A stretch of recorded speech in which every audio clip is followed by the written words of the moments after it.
now they've been terrorized. But guess what's happened? Since we're beating Hamas, all of a sudden we see Palestinians rising. You have to see this to believe this, okay? And they say to Hamas, hey, you're not coming into my building. You can't use my school or this hospital as your command post. We're not letting you. And they start fighting them.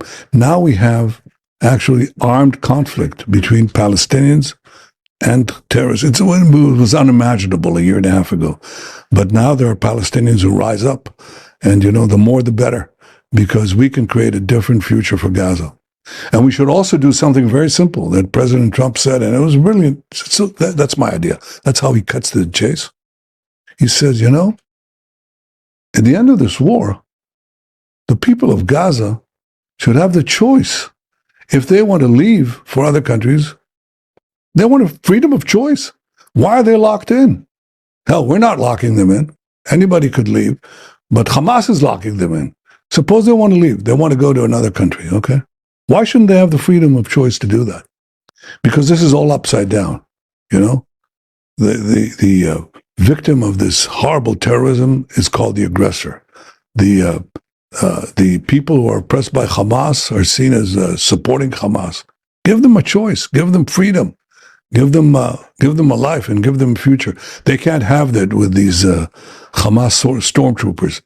But the amazing thing is, I come here and I see these protests.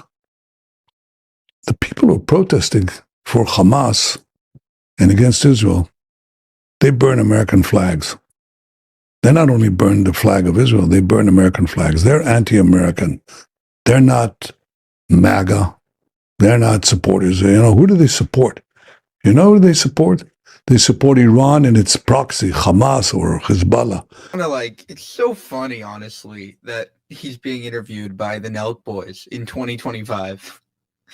Who would think that Israeli Prime Minister Benjamin Netanyahu would be in America being interviewed by a couple of guys that know absolutely nothing about politics? And kudos to them. Listen, I have lost a lot of respect for them because they apologized and did a whole, we'll have Nick Fuentes on. We don't care. We're sorry. We're so sorry for interviewing this guy. But, you have to give some creds to them to interview him to begin with. Another thing to note is look at them. Look at what they're wearing. They're wearing suits for probably the first time in their lives.